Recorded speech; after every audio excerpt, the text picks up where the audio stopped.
নমস্কার, কেমন আছেন সবাই? প্রবাসে ঘরকন্যা একটি ভ্লগে আপনাদের স্বাগত জানাই।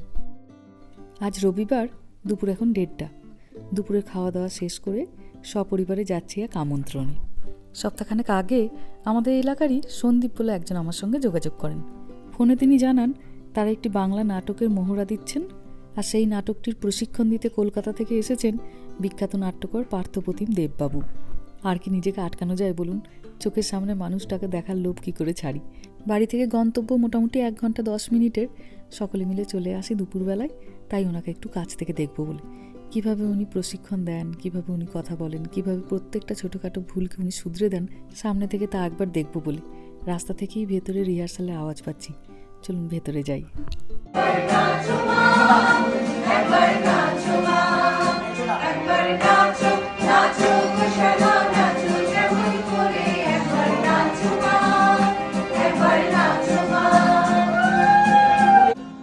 Bravo bravo bravo bravo. পেছনে দাঁড়িয়ে এটা আপস্টেজ এইখানে দাঁড়িয়ে শুনছিলে, এখানে দাঁড়িয়ে শুনছিলে। Bravo bravo bravo Banashree Bravo.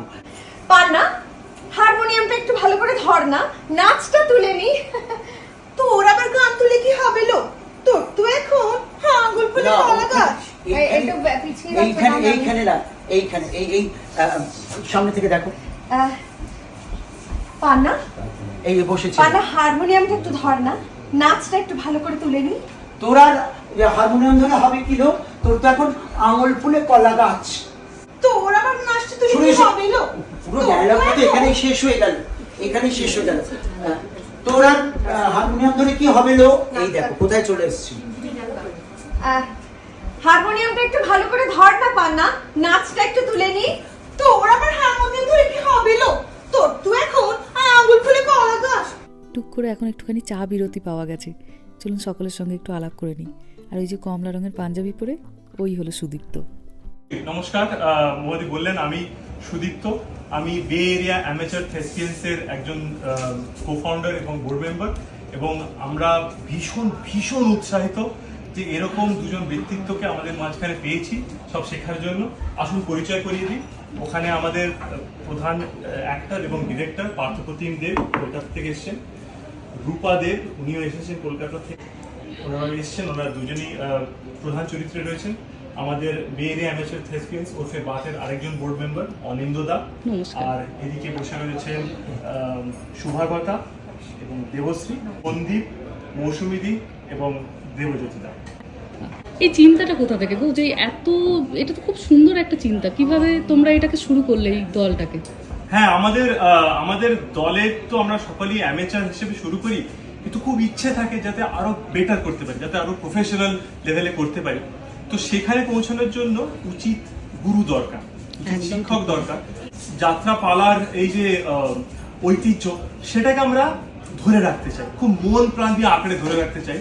সেই জন্যই আমরা ভাবলাম একটা নতুন কিছু করা যাক। সেটা হলো কলকাতা থেকে স্বয়ং পার্থপ্রতিম দেব এবং রূপাদির মতো ট্যালেন্টেড আর্টিস্ট ডিরেক্টরকে এনে তাদের সাথে নাটক করব, তাদের কাছ থেকে শিখবো কিভাবে এক একটা স্টেপ করা যায়, কিভাবে গান ধরতে হয়, গানের মাঝখানে কথা বলতে হয়। পুরো বিশাল বিশাল বড় আয়োজন, এবং তাতে যেহেতু আমরা কমিউনিটি থিয়েটার গ্রুপ, একসাথে সবাই মিলে ঝাঁপিয়ে পড়েছি। এনাদের কাছ থেকে তখন আমার ভারী জানতে ইচ্ছা করে যে এখানে তো বাঙালি খুঁজে পাওয়া ভারী দুষ্কর। তার মধ্যে এই নাটকপ্রেমী মানুষগুলোকে কি করে ওনারা খুঁজে পেলেন, বা দেশের মতো কোনো অডিশনের ব্যবস্থা ছিল কিনা ওনাদের। এই নাটকের যে রূপ, স্বাদ, গন্ধ, বর্ণ, এটা খুব বড় চওড়া। সেইটা করবার জন্য এবার আমরা অডিশন নিয়েছিলাম, এবং অডিশনে পার্থদা আমাদের বলেছিলেন যারা আসছে তাদেরই আমরা নিয়ে নেব, এবং তাদের আমরা নাটক শিখিয়ে নেব। আমরা প্রথম একটু ভেবেছিলাম এটা আবার হয় নাকি, কিন্তু পার্থদা আমাদের দেখাচ্ছেন কিভাবে করানো যায় সেটা। অফকোর্স আমাদের সঙ্গে যারা কাজ করছেন তারা সবাই খুব ভালো করেন এবং শিখছেন, এবং তারা ভালো করবেন। তবে সবচেয়ে বড় যেটা দরকার হচ্ছে তাদের শেখার ইচ্ছে, আগ্রহটা। এখানে এসে অনেক দূর দূর থেকে লোকে আসছেন, 2 ঘন্টা ড্রাইভ করে আসছেন, এরকম লোকও আছে। এইভাবে আমার মনে হয় সুদীপ্ত যেটা বললো, নাটকের যে কমিউনিটি, যে গোষ্ঠীটা আমরা করি, অনুপ্রেরণা দিতে চেষ্টা করি, সেটাই আমাদের মেইন কাজ। সেটাই আমাদের প্রধান, এবং এই কাজটা আমরা করতে পারছি। আশা করি এইভাবে আরো বাড়বে, আরো লোক পাতের সঙ্গে জড়িত হবে। 100 একদমই ঠিক কথা। আমি কি রূপাদি বল, কি মনে হচ্ছে এই ছাত্রগুলোকে দেখে পারবে দেশের মতো মান রাখতে পারবে মনে হচ্ছে? খুব সুন্দর গাইছে, প্রত্যেকে সুরে গাইছে, তালে গাইছে। আমরা এখানে তো 9 তারিখ এসেছি, আজকে 3rd ডে আমরা রিহার্সাল করছি, ফিজিক্যালি ওদের সাথে রিহার্সাল আচ্ছা। কিন্তু তার আগে 2 মাস আমরা কলকাতা থেকে অনলাইন রিহার্সালটা শুরু হয়েছে। ও বাহ, হ্যাঁ, তো প্রত্যেকেই ভীষণ সময় এসে এবং খুব মনোযোগ সহকারে এই মহড়াটা দিয়েছে, এবং এখানে এসে দেখলাম সবাই সত্যি খুব মন দিয়ে তাদের নিজেদের ডায়লগগুলো মনে রেখেছে এবং গানগুলো তৈরি করেছে, যেটা ভীষণ আমার ভালো লেগেছে। এবং প্রত্যেকে ভীষণ সুন্দর গাইছে, নাচছে, সবাই বেশ ভালো অভিনয় করছে। এবার বাকিটা আশা করি আজকে 3 দিন রিহার্সাল হলো, এখনো হাতে কিছু দিন বাকি আছে। সত্যি কথা বলতে কি, আমরা তো 24 আওয়ার্স কিন্তু 365 দিন আমরা অভিনয় করি। আমি এর আগে বহুবার আমরা দুজনেই এই উত্তর আমেরিকায় এসেছি, বিভিন্ন এর বাইরেও অন্য অনেক জায়গায় গেছি। আমি সত্যি কথা বলছি, কাউকে ছোট করে বলছি না, এখানে যে পরিমাণ কোয়ান্টিটির মানুষ পেলাম অভিনয় করবার ইচ্ছা, সৎ ইচ্ছা নিয়ে, কে কি পারে কে আলটিমেট থিয়েটার বলে তো কিছু হয় না, অভিনয় বলে কিছু হয় না। সুতরাং যেটা করছে সেটাকে যদি আমি আলটিমেট মনে করি, তাহলে এটা অনেক পাওয়া। সেই নিয়ে একটা পরিপূর্ণতা নিয়ে আমরা একটা বাংলাদেশের মহান নাট্যকার সেলিম আলদিনের একটা মহান উপন্যাস এবং নাটক, উনি তো কবি ছিলেন, ওনার নাটককে নাটক বলা হতো না, কাব্য বলা হতো। তো এই আমাদের যেরকম পশ্চিমবঙ্গে যেরকম অজয়ের ধারে কেঁদুলির মেলা হয়, কেঁদুলি জয়দেবের মেলা হয়, সেরকম কীর্তন খোলা বলে একটা নদী আছে বাংলাদেশে, সেটা কলকিয়ালে হয়ে গেছে কীর্তন খোলা। সেই ওই নদীর ধারে একটা মেলা, স্বাভাবিকভাবেই গ্রামের দিকে মেলা মানে যাত্রা থাকবে। আর এটা গল্পটা কি আমরা আমাদের মতন আজকের সময় উপযোগী করে নিয়েছি, কিন্তু এটা সেলিম ভাই লিখেছিলেন 71 সালে। 71 সালে কিন্তু টেলিভিশনের এই দাপাদাপি সিরিজ হ্যানা তানা কিচ্ছু ছিল না, মানুষ খুব যাত্রা নির্ভর ছিল, যাত্রা দেখতে। আমরাও আমাদের ছোটবেলায় কি যাত্রা, তখন আমার মনে হলো যে এতগুলো মানুষ যখন পাবো, আর এখানকার মানুষরা এত বছর ধরে এসে আমার যেটা মনে হচ্ছে যে খুব বাঙালি সংস্কৃতি কালচারটাকে ধরে রাখবার জন্য এরা মরিয়া চেষ্টা করে। তো এই যাত্রাকে নিয়ে যদি একটা নাটক করা যায়, তখন আমার এই নাটকটার কথা মনে হলো। তো অরিজিনাল প্লের সঙ্গে এই প্লেটার অনেকটা ফারাক আছে, যে এটা অনেক আজকের আধুনিক করে তোলা, যেখানে মানুষকে বিনোদিত করাটাই আমাদের বেশি, জ্ঞান দেওয়া না। কি জ্ঞান আছে? না আমার আছে, না আমাদের আছে, কিন্তু আমার সামনে বসে যারা অভিনয় দেখবে তাদের জ্ঞান আমার চেয়ে 16 আনা বেশি। সুতরাং আমি, সে যা পারে না, আমি যা পারি সেইটা তাকে দিই, সে পয়সা দিয়ে সময় দিয়ে আমার কাজ দেখতে আসছে, তাহলে তাকে আমি কি দিতে পারি? আনন্দ দিতে পারি, একদম পুরো ভরপুর বিনোদিত করতে পারি। সেই বিনোদনটার কথা মাথায় রেখে আমরা এইরকম একটা লোকনাটককে পাথেয় করলাম, যাতে ওই পুরনো দিনের ফ্লেভার নিয়ে খানিকক্ষণের জন্য খুব তৃপ্তি অনুভব করে, এবং আমরা অভিনেতা হিসেবেও নিজেদের যেন পরিপূর্ণ একটা শান্তির জল গায়ে মেখে যেন শেষ রাতে বলতে পারি হরি বল। ঠিক কথা।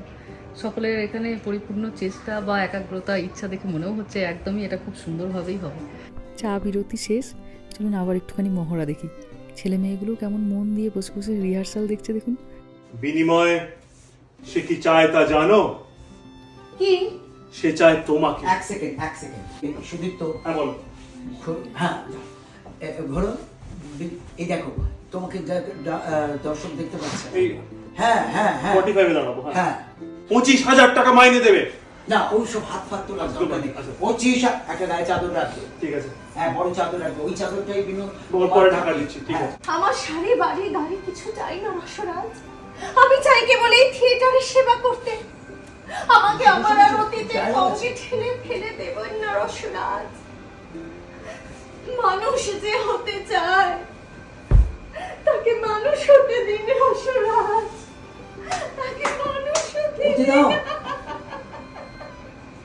অসম্ভব সুন্দর চলছে ভেতরে রিহার্সাল, এতটুকু বেরিয়ে আসতে মন করছে না। তবে গোটা নাটকটা তো ব্লগে দেখানো ঠিক হবে না বলুন, সেদিনের আকর্ষণটা তাহলে আবার ফিকে হয়ে যাবে। তবে চলুন, এখানে তিনজনকে পেয়েছি, ওদের সঙ্গে বসে একটু এই নাটকটা নিয়ে গপ্প করি। একটা মজার কথা বলি, এত তো আমরা তো মানে সবসময় চাই ট্যালেন্টেড সমস্ত মানে এরকম বিদগ্ধ লোকজন আমাদের কাছে আসুক, আমাদের শেখার ইচ্ছা হলো, সব লোকজনকে বললাম, এরিয়ার বাঙালিদের বললাম, তারপরে ভিসার নিয়ে ঝামেলা শুরু হলো। মানে এত রকম ভাবে যে নাকে দড়ি দিয়ে ঘোরানো সম্ভব এর আগে জানা ছিল না। আর তাও কি না কোনো ট্যুরিস্ট ভিসাও নয়, জাস্ট P3 ভিসা। এই দিন থেকে এই দিন থাকবো আর কোথাও কিছু যাব না। সেদিন কোথায় খাবে, কোথায় শোবে তাও সমস্ত বলে দিলাম, কোথায় হল হবে সব বলে দিলাম। কিন্তু না, তার জন্য এটা চাই, ওটা চাই, এটা চাই, ওটা চাই। ভিসাটা খুব ঝামেলা করে না? উনি পারফর্ম করবেন স্টেজে হ্যাঁ। বলে এই ভিসাটা খুব নেসেসারি। এই ভিসা আচ্ছা। টুরিস্ট ভিসা নয় এটা। আচ্ছা। ট্যুরিস্ট ভিসা এখানে এসে কাজ করা যায় না। হ্যাঁ হ্যাঁ। আচ্ছা আচ্ছা। তো উনি ডিরেক্ট করছেন এবং পারফর্ম করছেন, তো ওনারা অ্যাকচুয়ালি পার্থদা ও রূপালী আমাদের গেস্ট হিসেবে, As a সেই জন্য এই ভিসাটা এই ভিসাটাতেই আসতে হবে। তাই তো, এটা তো মাথায় আসেনি, এই ভিসাটা তো একটা বড় সমস্যা তো। আমাদের যারা বিশেষত যারা ইন্ডিয়ান পাসপোর্ট হোল্ডার, তাদের সবসময় এটা একটা অদ্ভুত সমস্যা সমস্যা। লেগে থাকে, যেখানে মানে চাইলেও কোনো নিজের হাতে কিছু নেই। গভর্নমেন্ট দেবতা যেদিন সদয় হবেন সেদিনকে পাওয়া যাবে। কিন্তু আমাদের ভাগ্য ভালো, সেই ভিসা হয়ে গেছে এবং উনি আমাদের এসে গেস্টরা গেছেন, এখানে এসে পড়েছে। সশরীরে এসে গেছেন। এবং যেদিনই শান্তি। এসেছেন আমরা সেদিন থেকেই আমাদের মহড়া লেগে শুরু করে লেগে দিয়েছে। পড়েছে আদা সবাই। জল খেয়ে হ্যাঁ, একদম। ঠিক কথা ঠিক কথা। যদিও 12 ঘন্টা সময়ের পার্থক্য, হ্যাঁ। দেশের সাথে এখানে 12 ঘন্টার উপর সময়ের পার্থক্য, হ্যাঁ। কিন্তু পার্থদার বুঝতে রূপালীর দেয়নি, কোনো ওনাদের জেট ল্যাগের ও, ব্যাপার তাই নেই। তো। কোনো jet lag নেই। যেদিন সকালে ওনারা ল্যান্ড করেছেন সেদিন সন্ধ্যে থেকেই আমাদের রিহার্সাল শুরু। ওনারা আমরা একদিনও দেখতে জেট পাইনি। ল্যাগ হতে দেননি, ওনারা সেই দিন থেকেই আমাদের সাথে সকাল লেগে 7টায় পড়েছেন। নেমেছেন, সন্ধ্যে 6টা থেকে রিহার্সাল শুরু, রাত্রি 12টা অবধি চললো। মাঝখানে হয়তো 1 ঘন্টা কি আধ ঘন্টা কোনো সময় রেস্ট নিয়েছিলেন, কিন্তু তারপরে মানে আমরা টায়ার্ড হয়ে যাচ্ছি অফিস করে এসে, ওনাদের আর কি ফুর্তির অভাব নেই। আর একটা জিনিসও ভালো দেখলাম যে প্রচুর বাচ্চারাও বসে আছে, তারাও দেখছি খুব উপভোগ করছে। আমার ছেলেমেয়েরাও তো দেখছি তারাও হেসে অস্থির, জানি না কি দেখলাম বুঝছে। আপনার মেয়েও খুব হাসছিল। আসলে আমরা না খুব খুব গভীরভাবে চাই যে এই যে সংস্কৃতি, যাত্রা, নাটক, বাংলা নাটকের প্রতি যে ভালোবাসাটা, সেটা যেন আমাদের কাছে এসে থেমে না যায়। ঠিক কথা, আমাদের ঠিক পরবর্তী কথা। প্রজন্ম যারা এখানে বড় হচ্ছে, তারা তো রোজ রোজ গিয়ে যাত্রাপালা দেখতে পায় না। একদমই আমরা পাবে না, তাই তো। ভীষণভাবে চাই মানে তারাও এসে এটা ভীষণভাবে অনুভব করুক কি হয়। বাঁচাতে হবে এটাকে। তো হ্যাঁ, আচ্ছা সুদীপ, তো একটা কথা বলো, যখন এই ব্লগটা পোস্ট করব, অনেকেই হয়তো এখান থেকে যারা আমার ব্লগটা দেখেন তারা ভাববে হচ্ছে কোথায় নাটকটা। একটু তোমাদের অ্যাড্রেসটা বলো, না হলে লোকজন তো জানতেই পারবে না এত সুন্দর নাটকটা কোথায় হচ্ছে। নিঃসন্দেহে নিঃসন্দেহে আমাদের নাটকটা হলো মেমোরিয়াল ডে উইকেন্ড বলে একটা লং উইকেন্ড আসছে এখানে, মের 25 এবং 26 তারিখ। আর আচ্ছা। হচ্ছে হলো পালো আল্টোতে, আচ্ছা স্প্যাঙ্গেনবার্গ থিয়েটার বলে, গান হাই স্কুলে। আচ্ছা, আমি একটু লিখেও দেবো তাহলে। নিশ্চয়। আর মজার ব্যাপার কি জানেন তো, আমরা না চাইছিলাম বেশ বড় একটা হল, যাতে সেই দেশে যেরকম হতো না, হ্যাঁ। ভাই বন্ধু পাড়া প্রতিবেশী মিলে একসাথে সবাই গিয়ে মিলে। দেখছি, হ্যাঁ। পাশাপাশি বসে যখন সবাই হাসছে, হা করে হাসছে। সে একদম গম গম করবে, গম হল, গম সেই করবে অনুভূতিটাই একদম। আমরা সেটার জন্য আনতে চাই। আমরা ঠিক কথা। মানে দরকার হলে পরে শো করব, সেই করে ডিলে করে মে মাসের শেষে শো করছি। কিন্তু 900 জনের থিয়েটার, একদম বিশাল বড় তো তাহলে। বিশাল বড় এবং অসাধারণ সাউন্ড কোয়ালিটি, অসাধারণ লাইট, মানে দেখে মনে হবে সত্যি দেশে বসে একটা ভালো নাটক দেখলাম। মানে পুরো Academy একদম তে সেই কথা দেশের বলছি। অনুভূতি ওই একটা। অনুভূতিটাই বাহ আমরা বাহ, feel এটা খুব ভালো করছি। ব্যবস্থা করেছে তো। মোয়াতি, জানো আমাদের একটা কথা শেয়ার করি, ভীষণ ভালো রেসপন্স পাচ্ছি, প্রচুর টিকিট বিক্রি হচ্ছে। বাহ, হ্যাঁ, কিন্তু আপনারা মানে এই ব্লগটা দেখে যদি কেউ এখানে থাকেন এবং আমাদের নাটকটি দেখতে চান, তাহলে খুব তাড়াতাড়ি টিকিট নিয়ে নিন, কারণ পরে আর যদি না পাওয়া যায় মেমোরিয়াল ডে উইকেন্ডে। হ্যাঁ। আমরা মানে একটা খুব সামান্যই হ্যাঁ, মূল্য ধার্য করেছি, কারণ আমাদের হল নেওয়া বা দেশ থেকে দুজন ঠিক কথা, অতিথি ঠিক আনা, কথা। সেই সব খরচাগুলো তো আছে। খুব সামান্য, খুব বেশি টিকিটের মূল্য নয়, কিন্তু আপনারা অবশ্যই নিয়ে নিন তাড়াতাড়ি, টিকিটগুলো সব বেরিয়ে যাওয়ার আগে।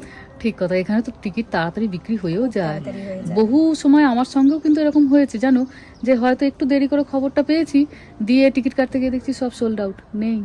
ঠিকই। তো এটা হয় আমাদের এখানে। ওয়েবসাইটে গিয়ে কাটতে পারো। তোমাদের ওয়েবসাইটের নামটা একবার বলো। www.baat.us আমি এটা লিখে দেবো। তুমি একটু দিও। হ্যাঁ, একদম একদম একদম। একটা জিনিস ওকে জিজ্ঞাসা করি, কি ভালো লাগছে দেখুন, শাড়ি পরে আছে। আসলে এটা আজকে আমাদের সামনাসামনি মহড়ার তৃতীয় দিন। আচ্ছা, তো পার্থদা প্রথম দিন থেকে আসার পর থেকেই আমাদের ওপর কড়া নির্দেশ দিয়ে দিয়েছেন আমরা যেন প্রত্যেকে আমাদের নিজেদের চরিত্রের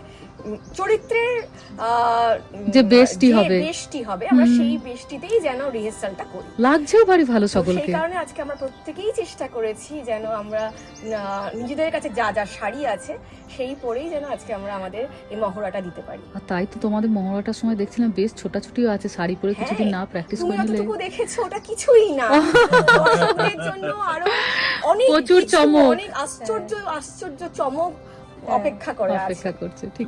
আরেকটা ব্যাপার হলো, আমাদের নিজেদের বন্ধুদের সঙ্গে তো মাঝে মাঝেই দেখা হচ্ছে, চা খাচ্ছি, কারো বার্থডে পার্টিতে দেখা হচ্ছে, কিন্তু তার মধ্যে যে এই অভিনয়ের গুণটাও ছিল, ঠিক বা যে কথা, কোনোদিন ঠিক স্টেজে কথা। নামেনি, সে যে এরকম ভাবে লাফিয়ে প্রাণ লাফিয়ে ঢেলে ভিতর দিয়ে একদম, যেতে পারছে, হ্যাঁ, হ্যাঁ। গানে কোরাসে গাইছে, ওখানে নেচে দিল খানিকক্ষণ হাত তুলে, বা একটা কস্টিউম পরেই তার একবারে মনে হচ্ছে চরিত্রটার মধ্যে একদম ঢুকে গেছে। কোনোদিন দেখিনি তো এই লোকটাকে। ঠিক তো কথা। এটাও মানে নিজের কাছে একটা মানে চোখ খুলে গেল মনে হচ্ছে। এটা জানো খুব ভালো হয়েছে, এখানে মানুষের এই এত কাজ, মানে অফিসের চাপ, সংসারের চাপ, এরকম এক একটা অনুষ্ঠান করা মানে তাদের ভেতরে এই যে সুপ্ত জিনিসগুলো থাকে এগুলো কিন্তু বেরিয়ে আর আসে। আমাদের দৈনন্দিন কাজটা তো ভীষণ একই রকম, একই রকম, তার মধ্যে একদম এটা ঠিক যেন কথা। একটা হঠাৎ অক্সিজেন। করে একটা একরাশ বসন্তের হাওয়া। আর একদম এটা আমাদের ঠিক এটা আমাদের ভীষণ অক্সিজেন সত্যি পুরোপুরি, তাই। মানে ঠিক যারা কথা। মানে এই নাটক রিহার্সালটা ভালোবাসে। শেষ হয়ে গেলে আমরা হয়তো 27 তারিখ থেকে সত্যিই আমরা খুব মনটা miss খারাপ করবো। করতে শুরু করবে। না না, আবার পরেরটার জন্য আবার তৈরি হ্যাঁ, হতে সে শুরু তো করবে। আবার আমরা জোর কদমে ব্যাস। মানে আবার- আমাদের এখানে না অনেকেই আছে যারা নাটক করেন, আচ্ছা। কিন্তু অনেকেই আবার আছে যারা প্রথমবার করছেন এই আচ্ছা, প্রোডাকশনটাতে। আচ্ছা, দু রকমেরই আমরা আমি আছি। কিন্তু এই বছর প্রথম এখানে বাতের প্রথম প্রোডাকশনটাই করছি। আচ্ছা, তাহলে আচ্ছা। দেখো, কিন্তু সেটাই মজার ব্যাপার, যারা আগে করেছি বা যারা নতুনও করছি, হুম। পার্থদার উপাধি শেখানোতে না যেন একটা অন্য আলাদা রকম মাত্রার একটা অভিনয় বের মাত্রা। হচ্ছে। ঠিক কথা, আমরা তো 100 বার। লোকাল নাটক আগেও হুম, হুম। করেছি, কিন্তু এইরকম ঠিক স্তরের কথা। নাটক হুম, সত্যি হুম, মানে খুব বেশি আর আগে হয়নি মানে বেরিয়ে। ওনাদের কাছ থেকে আমরা প্রতিদিন নিজেদেরকে সমৃদ্ধ করছি, কিভাবে উচ্চারণ, গলার কাজ, উচ্চারণের একদমই আড়ষ্টতা ঠিক কথা। কিভাবে হুম, সারাতে হয়, মানে এটা ওনাদের কাছে পাওয়া, এটা আমাদের কাছে একটা বড় আশীর্বাদ। ঠিক কথা। আর সুদীপ্ত, তোমার কাছে আর একটা অনুরোধ রইলো যে যেদিনকে তোমাদের নাটকটা হয়ে যাবে আর কি, যখন তোমরা ইউটিউবে পোস্ট করবে, মনে করো আমাকে লিঙ্কটি দিও, কারণ যারা আজকে ধরো ব্লগটি দেখছেন তাদের হয়তো মনে হতে পারে যে কীরকম দেশের বাইরে বাঙালিরা আমাদের নাটকটি করলে একবার যদি দেখতে পাই, ওনাদের যেন সেই সুযোগটি যেন হয়। হ্যাঁ হ্যাঁ, অবশ্যই দেবো। তবে বুঝতেই পারছেন 2 ঘন্টা নাটক, 3টে ঠিক শো হবে, কথা। একটু এডিটিং করতে তো সময় লাগে। 100 বার। নিশ্চয়ই আপনাকে হয়ে গেলে আপনার সবার আগে আপনার কাছে লিঙ্কটা যাবে। আচ্ছা আচ্ছা, ঠিক আছে, আমি তখন পোস্ট করে দেবো, তাহলে আমার দেশের মানুষগুলোও দেখতে পাবো। অবশ্যই। ঠিক আছে, চলো এবার আমি বাড়ি যাই, এবার তো সন্ধে হবার মুখে, ছেলেপুলেগুলো আমার চুপটি করে বসে আছে, ভাবছে মা কোথায় গেল, আবার তোমাদের সঙ্গে দেখা হবে। প্রচন্ড ভালো কাটলো আসতে হবে কিন্তু সবাইকে। একদম। আপনারা যারা ব্লগটা দেখছেন তাদের সবাইকে অনেক অনেক শুভেচ্ছা। আপনারা সকলে ভালো থাকবেন, সুস্থ থাকবেন, সকলে সাবধানে থাকবেন। প্রত্যেকটি মানুষ এত আপ্লুত পার্থপ্রতিম বাবুকে পেয়ে, রূপাদিকে পেয়ে, ওনাদের কথাতেই সত্যিটা স্পষ্ট। একটি মানুষ যখন দেশ থেকেই প্রবাসে আসেন, মনে হয় না তখন শুধু মানুষটি এসেছেন, জানেন, তাকে পেলে এত তখন সবাই আনন্দে ভরে উঠি, যেন মনে হয় দেশটাই চলে এসেছে আমাদের কাছে। এবারে দেখো, তুমি না টাক টাক টাক টাক করে মারছো, আমি কি করছি? পাগল হয়েছে নাকি? আমি এইসব পারুম না, না না, আমি পারুম না, না আমি পারুম না।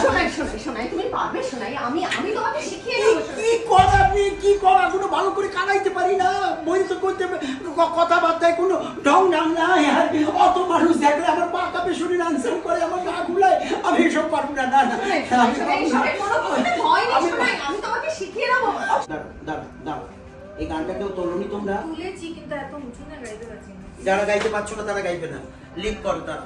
নির্সায়রে ভাসলো কেন, ভাসলো নিরন্তর, অন্তরে ভরিল প্রেম, রাধে নীলাম্বর, বলি হারাই হারাই হারাই হারাই।